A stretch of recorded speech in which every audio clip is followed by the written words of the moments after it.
네, 안녕하세요. 높섬 목장 리더 여러분 반갑습니다. 어, 원래는 이렇게 얼굴과 얼굴을 대면하고 리더 모임 함께 하고 또 목장을 진행해야 되는데 지금 이 코로나 사태가 장기화됨에 따라서 우리가 물리적으로 함께 모일 수 없는 상황이기에 이렇게 온라인으로 먼저 목장 리더 모임을 하려고 합니다. 물론 4월 달에도 이 목장 모임이 쉽지 않다고 판단되어집니다. 하지만 먼저 우리 목장 리더들이 말씀으로 먼저 준비하면서 본격적으로 이 목장 모임이 시작될 때 이렇게 기다리고 인내하는 그런 시간들을 통해서 우리가 먼저 준비된 모습으로 목장 모임을 할 수 있도록 하기 위해서 부득불 먼저 온라인으로 함께 말씀을 나누는 시간을 가지려고 합니다. 최근 코로나 사태로 예배당에서 예배를 드리지 못하고 온라인으로 예배드리는 상황이 계속되면서 자주 묻게 되는 질문 중에 하나가 바로 교회란 무엇인가라고 하는 질문일 것입니다. 우리는 교회 하면 먼저 이 장소로서 어떤 예배당을 먼저 떠올리기 쉽습니다. 그래서 이제 지금 예배당에 오지 못하시니까요. 연세 드신 분들이나 또 가끔 전화 통화를 하시는 분들은 교회 오고 싶어요, 교회 오고 싶어요 그러셔요. 그런 분들한테 교회 당신이 교회인데 뭐 이렇게 말씀드릴 수는 없지만 그러나 사실 엄밀히 말하면 교회는 바로 장소적인 의미에서 예배당이 아닙니다. 이미 교회는 그리스도의 몸된 에베소서에 주장하고 에베소서의 주제가 바로 그리스도의 몸된 교회를 의미하고 있는 것이죠. 우리는 그럼에도 불구하고 우리는 본능적으로 자꾸 이 장소적인 예배당에 많이 집착하게 되기도 하고요. 또 사람들의 모임이나 조직으로서 우리가 교회를 이해하는 경우가 많습니다. 하지만 에베소서가 이야기하는 교회는 건물로서의 교회도 조직으로서의 교회도 아니죠. 바로 그리스도를 머리로 하여 세워진 그리스도의 몸으로서의 교회를 말하고 있습니다. 이 교회는 사망과 죄와 죽음에서 건진받게 된 우리들 그리스도인 한 사람 한 사람이 살아있는 지체로서 그리스도 안에서 서로 연합하고 연결되어서 그리스도의 몸으로 세워진 그런 교회입니다. 여기에 바로 하나님의 비밀의 경륜이 담겨져 있고 이것이 바로 교회를 통해서 알려지고 또한 주님께서 만물 위에 세우신 것이 바로 이 우주적인 보편적인 교회라고 할 수가 있는 것입니다. 이 에베소서 말씀을 함께 공부하고 나누려고 하는 목적이 여기에 있습니다. 우리는 에베소서를 통해서 교회의 본질이 무엇인지, 교회가 어떻게 세워져 가는지, 그리고 교회를 이루는 우리들이 어떠한 신령을 복을 받았고 또 교회 안에서 어떻게 우리는 하나 되어야 하는가, 또 그리스도의 지체로서 우리들이 삶의 현장에서 어떻게 그리스도인으로서 그리스도인답게 살아가야 할 것인지를 이 에베소 말씀을 통해서 함께 배워가고자 합니다. 오늘은 본문 말씀을 본격적으로 함께 나누기보다는 우선 우리가 에베소서 전체 이 개요를 함께 나누는 것이 좋겠다고 생각이 듭니다. 그래서 리더들께서 먼저 에베소의 전체적인 어떤 그 그림, 전체적인 그 개요를 함께 오늘 나눠보는 시간을 갖겠는데요. 먼저 에베소서의 저자입니다. 저자는 누굴까요, 여러분? 잘 아시는 것처럼 사도 바울입니다. 사도 바울이 저자가 아니라고 주장하는 여러 학자들의 주장도 있습니다만 우리는 먼저 이 에베소서 그 자체가 증거하고 있는 내용대로 에베소서의 저자는 사도 바울이라고 보겠습니다. 우선 서신서의 내적인 증거, 그러니까 다시 말하면 에베소서가 사도 바울이 썼다고 하는 증거를 에베소서 말씀 자체가 증거하고 있는데요. 그것이 1장 1절과 3장 1절의 말씀입니다. 1장 1절 말씀을 제가 한번 읽어보겠습니다. 하나님의 뜻으로 말미암아 그리스도 예수의 사도된 바울은 에베소에 있는 성도들과 그리스도 안에 신실한 자녀자들에게 편지하노니. 에베소 3장 1절에도 보겠습니다. 이러므로 그리스도 예수의 일로 너희 이방인을 위하여 갇힌 자 된 나 바울은, 두 구절에서 자시 나 바울, 예수 그리스도의 사도된 바울, 바로 에베소서를 지금 편지하고 있는 주체로서 자기 바울을 말하고 있죠. 그러니까 이 에베소서가 바로 바울이 썼다고 하는 그 증거가 에베소서 자체에 있다고 하는 것입니다. 그런가 하면 이 교회사의 여러 전통을 통해서도 확인해 볼 수 있는 바 에베소서의 저자가 사도 바울이라고 하는 견해는 매우 일반적이라고 할 수가 있습니다. 어, 에베소서는 언제 어디서 이렇게 쓰여졌을까요? 이것도 역시 에베소서가 증거하고 있는 바가 있는데요. 에베소서 3장 1절 아까 읽었던 말씀과 4장 1절 6장 20절에 보면 이 에베소서를 쓰고 있었던 당시 이 사도 바울은 옥중에 매여 있던 죄수였습니다.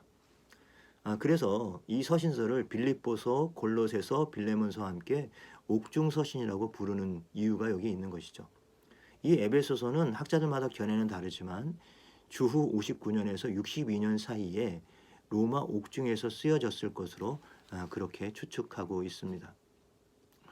이 에베소 교회가 있었던 에베소는 어떤 지역이었을까요? 여러분 먼저 이렇게 지도를 한번 살펴보도록 하겠습니다. 가운데 이제 지중해가 있고요. 이 지중해에 바로 그 이쪽 중간쯤에 보면 에베소라는 지명과 골로새라는 지명이 나란히 있지요. 그만큼 이 소아시아 지역에서 이렇게 잘 알려졌던 그러한 지역입니다. 이 에베소서의 배경이 되고 있는 이 에베소는 로마 제국의 중심지 중에 하나였습니다. 거대한 상업 도시였고요.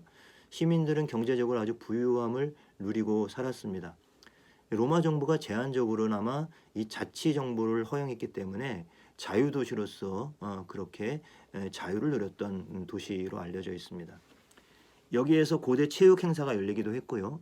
종교적으로는 우상숭배가 성행하였는데 아주 유명한 다이애나 신전, 아주 웅장한 다이애나 신전이 그곳에 있었다고 합니다. 이 다이애나 신전은 이 로마의 고대 로마의 7대 불가사의 중에 하나였다고 하죠. 여기 이 다이애나라고 하는 것은 로마식 신의 이름인데요. 이 에베소서와 관련해서는 사도행전 19장에 에베소 사람들이 이 아데미 신전, 아데미라고 불렀던 그 신이 바로 이 다이애나 신이었습니다. 사진을 한번 여러분 보실까요? 사진을 보면 이게 이제 다이애나 신, 아데미 신인데요. 이 가슴에 여러 가슴이 많이 있는 것을 보면 아마 이 여신들의 특징인데 이 풍요를 상징하는 것이었습니다. 다산과 풍요를 상징하는 신이었던 것이죠. 그만큼 에베소 사람들은 매우 이렇게 미신적이었어요. 그리고 도덕적으로 타락한 곳으로도 알려져 있었는데 바울이 바로 그런 상황 가운데 그들에게 복음을 전했던 것입니다. 그리고 자신이 이방 선교의 중심지였던 그 에베소 교회를 바로 에베소 지역에 개척을 하였던 것이죠.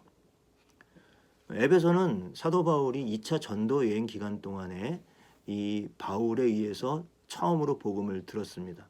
그 후에 에베소의 그리스도인들은 바로 이 아볼로의 감동적인 설교에 감화를 받기도 했고 그 후에 이 사도 바울이 3차 전도 여행 때 3년 동안이나 이 에베소 교회에서 머물면서 복음을 전했습니다. 그리고 성도들을 가르치는 일에 전념하였던 것이죠. 후에는 이 디모데가 사도 바울을 대신해서 에베소에서 사역하였고요. 더운 날에는 우리 요한계시록에 보는 이 소아시아 7교회 중에 에베소 교회가 첫 번째 등장하는데요. 그때 이 에베소 교회의 세 번째 목회자가 바로 사도 요한이었던 것입니다.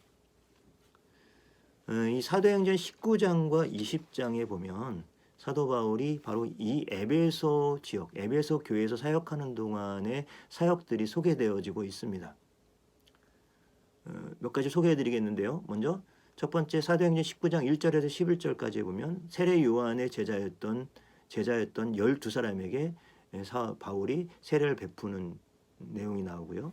사도행전 19장 8절에서 10절에서는 두라노 서원에서 사도 바울이 강론하는 복음을 전하는 내용이 나옵니다.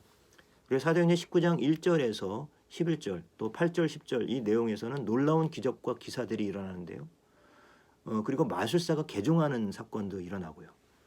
아까 말씀드렸던 큰 여신 아데미를 섬기는 사람들이 그리스도께로 복음을 믿고 그리스도께로 돌아오는 일들이 일어납니다. 그래서 이 신전과 거래했던 은장색 데메드리오가 영업상의 손해를 입게 되고 그로 인해서 온 도시에 소동이 나는 내용이 사도행전 19장 후반부에 나오고 있죠. 사도행전 20장에 보면 이 사도 바울이 세 번째 선교여행에서 예루살렘으로 돌아오는 길에 밀레도에서 이 에베소 교회의 장로들에게 감동적인 이별을 하면서 고별 연설하는 내용이 나오고 있습니다. 이것이 바로 에베소 교회의 성도들과 이 바울의 마지막 만남, 이제 이별의 시간이었던 것이죠. 이 에베소 교회는 어떠한 목적과 특성을 갖고 있을까요? 1차적으로는 이 사도 바울이 에베소를 교회를 떠나 있는 동안에 이 자신이 개척해 놓은 이 에베소 교회에 이단이 들어와서 교회와 성도들의 신앙을 흔들까봐, 또 성도들의 신앙을 이렇게 오염시킬까봐 그것을 경계하는 목적으로 쓰여졌습니다. 훗날의 요한계시록에 의하면 이 에베소 교회에 대한 설명이 나오는데요. 계시록 2장 2절에서 3절 말씀입니다. 믿음의 행위도 문제가 없고 수고하고 인내하고 악한 자들을 용납하지 않았고, 자칭 사도라는 거짓 교사들이 교회에 몰래 들어왔을 때 말씀으로 분별해서 쫓아낼 정도로 믿음의 기초가 튼튼한 교회가 바로 이 에베소 교회였습니다. 일찍이 사도 바울이 에베소 교회에 심어놓은 말씀의 심지가 얼마나 견고했는지를 알 수 있는 대목이라고 할 수가 있습니다. 그러나 진리가 충만한 만큼 가장 기본적인 구원의 첫사랑과 섬김, 그리고 따뜻한 사랑의 측면에서 주님께 호되게 책망받은 교회이기도 했죠. 계시록 2장 4절입니다. 그러나 너를 책망할 것이 있나니 너의 처음 사랑을 버렸느니라. 첫사랑을 회복하지 아니하면 촛대를 그 자리에서 옮기겠다고 무서운 경고와 책망을 받은 교회였던 것이죠.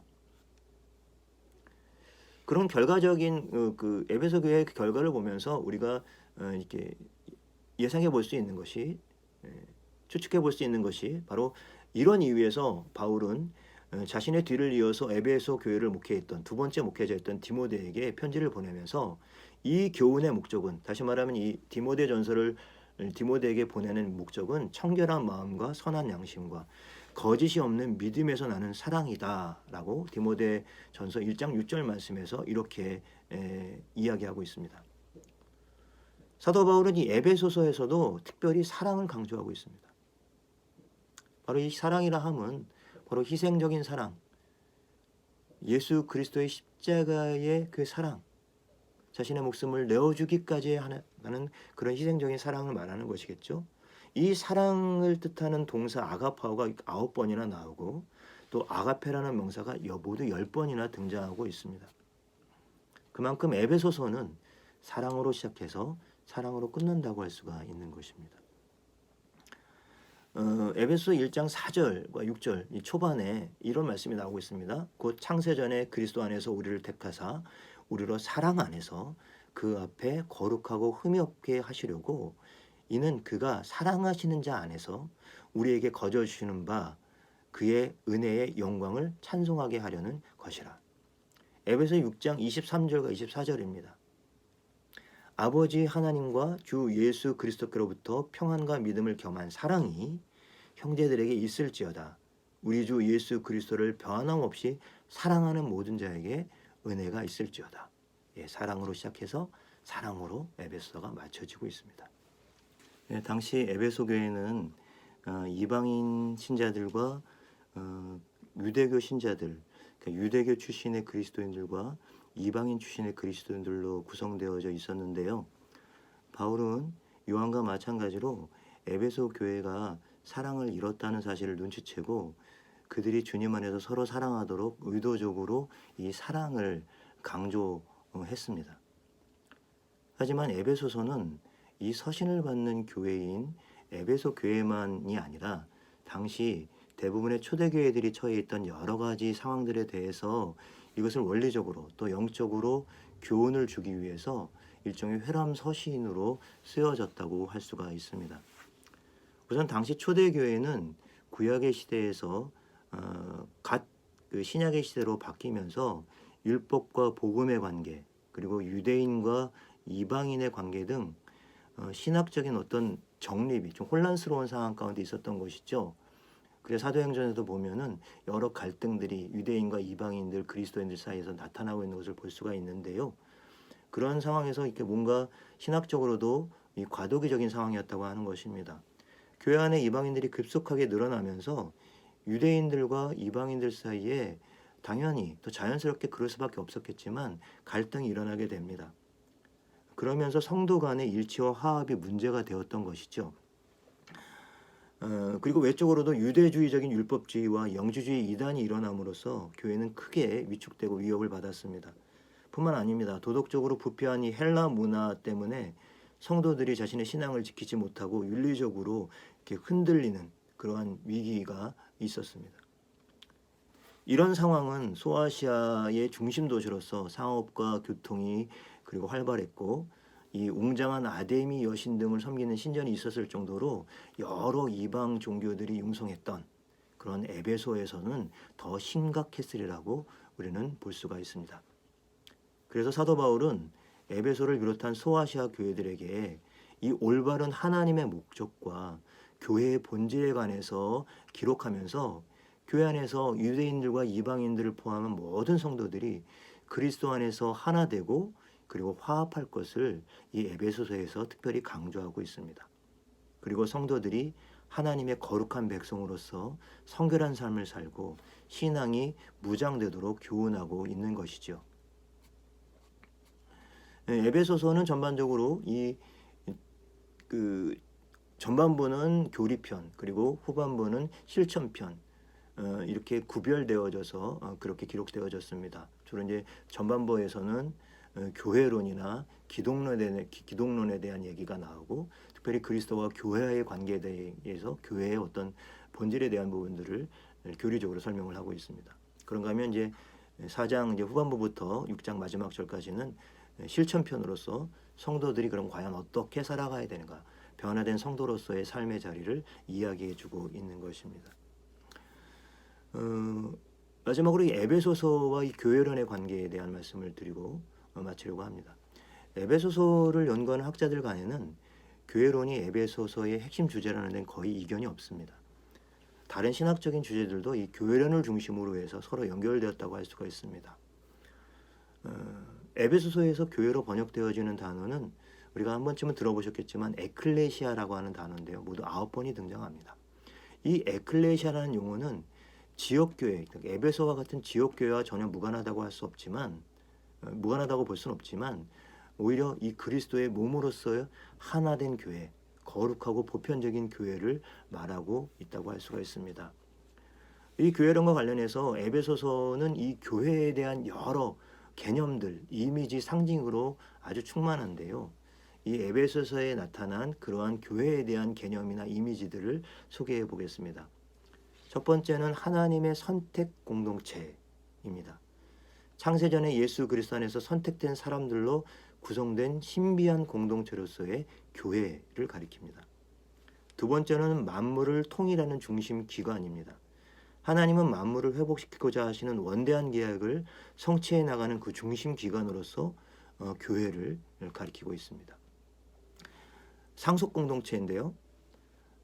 예수 그리스도께서 다시 오실 때 하나님의 나라를 상속하게 될 특별한 공동체로서의 교회를 가리키고 있습니다. 그리고 우리가 제일 많이 들었던 말 중에 하나가 바로 그리스도의 몸인데요. 만물의 머리가 되시는 그리스도의 몸으로서의 교회를 가리키고 있죠. 그리고 가족이란 단어도 나옵니다. 가족을 새로운 가족으로서의 교회. 그리스도 안에서 아까 유대인과 이방인들이 함께 연합하여서 이룬 새로운 가족 공동체로서의 교회를 가리키고 있죠.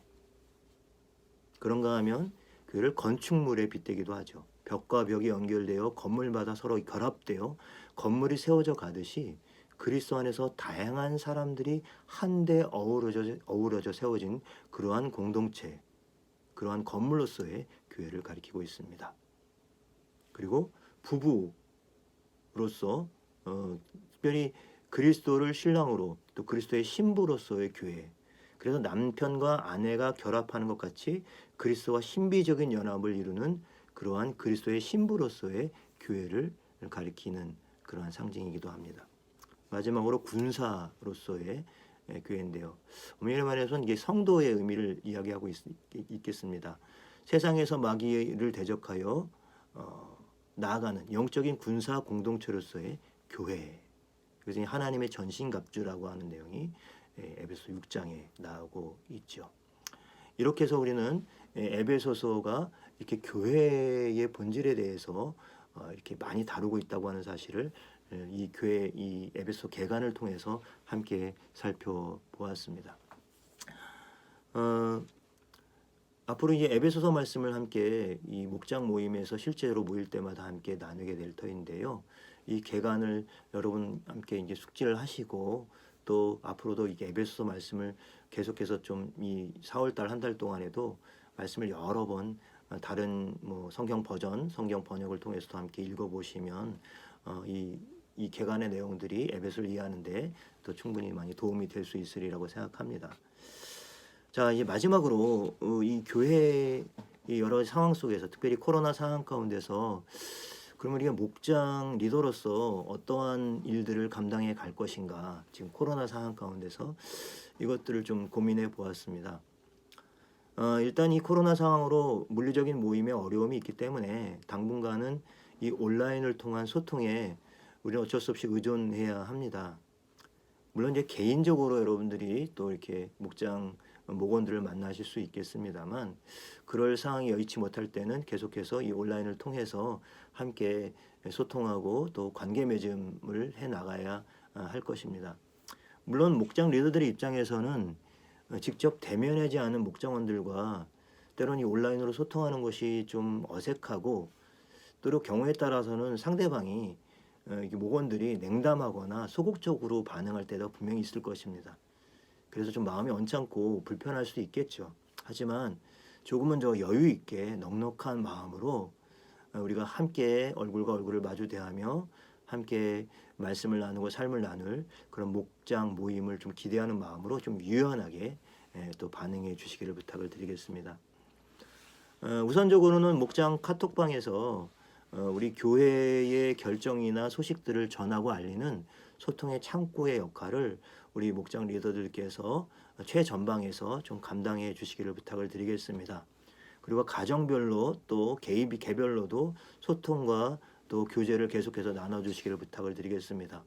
그런 가운데서 특별히 어려운 상황 가운데 있는 성도들이 없는지 좀 확인해 주시고 세심하게 살펴봄으로써 우리 공동체적인 돌봄이 닿을 수 있도록 또 그렇게 이루어질 수 있도록 협력해 주시기를 바랍니다. 이 일을 위해서 우리 교회에서는 온라인 신방 보고 양식을 만들었습니다. 구글을 통해서 설문 형식을 통한 이 양식을 만들었는데요. 이것을 이용하기 어려우신 분들께서는 그냥 카톡방에 우리 이 지역 담당 교육자에게 이 전화 신방을 했던 결과들을 간단한 양식을 통해서 보고해 주시면 되겠습니다. 혹시 뭐 특별한 특이사항이 없더라도 꼭 제출해 주시기를 부탁을 드리겠습니다. 모두가 어려운 상황입니다. 코로나 이후에 교회 공동체의 모습에 대한 고민도 많이 깊어지고 있습니다. 하지만 오히려 이런 시간을 통해서 교회됨의 의미를 다시 한번 돌아볼 수 있기를 바랍니다. 저부터 시작해서요. 우리 목장 리더들께서도 우리가 교회다라고 하는 그런 마음들을 이 에베소의 서론을 통해서도 우리가 확인했지만 우리가 이 교회됨의 의미들을 한번 확인하시고요. 또 코로나 상황 가운데 우리가 물리적으로 이게 거리를 두고 있습니다만 마음의 거리를 지속적으로 좁혀가는 노력들을 각 목장에서도 좀 다양한 방법으로 함께 시도해 주시기를 부탁을 드리겠습니다. 모두들 이 코로나로 인해서 많이 염려되고 또 불안 가운데 있는데요. 우리가 한 마음으로 함께 기도하면서 하나님께서 속히 이 코로나를 진정시켜 주시고 우리의 깨어졌던 평온한 일상들을 다시 찾고 우리 예배와 또 우리가 이 목장 모임뿐만 아니라 교회의 모든 사역들이 또 정상화되어질 수 있도록 함께 기도해 주시고 또 이 기간들을 통해서 우리의 믿음과 신앙이 더욱더 여물어지는 그러한 시간들이 될 수 있기를 다시 한번 바랍니다. 다시 한번 힘내시고요. 여러분 함께 해주셔서 감사합니다. 기도하겠습니다. 자비로우신 하나님 아버지 감사합니다. 올해 우리 작은 공동체로서 목장의 사역을 시작할 계획을 가지고 여러 성도들을 또 목장에 조직을 하고 또 리더들을 세웠습니다. 부족하고 연약하지만 하나님께서 부르신 그 부르심에 아멘으로 순종하여 세움받은 우리 목장 리더들을 하나님께서 여기간의 강건함으로 지켜주시고 또 지혜와 명철을 허락하여 주시기를 소망합니다. 코로나로 어려운 상황 가운데 있지만 우리가 그냥 두려움과 불안감에만 빠져있지 않게 도와주시고 오히려 이 시간들을 통해서 우리의 믿음과 신앙이 더욱더 다져지고 여물어지는 시간이 될 수 있도록 인도하여 주시옵소서. 흩어져 있는 우리 모든 성도들의 삶의 자리를 우리 목장 리더들을 통해서 함께 살피고 또 돌보려고 합니다.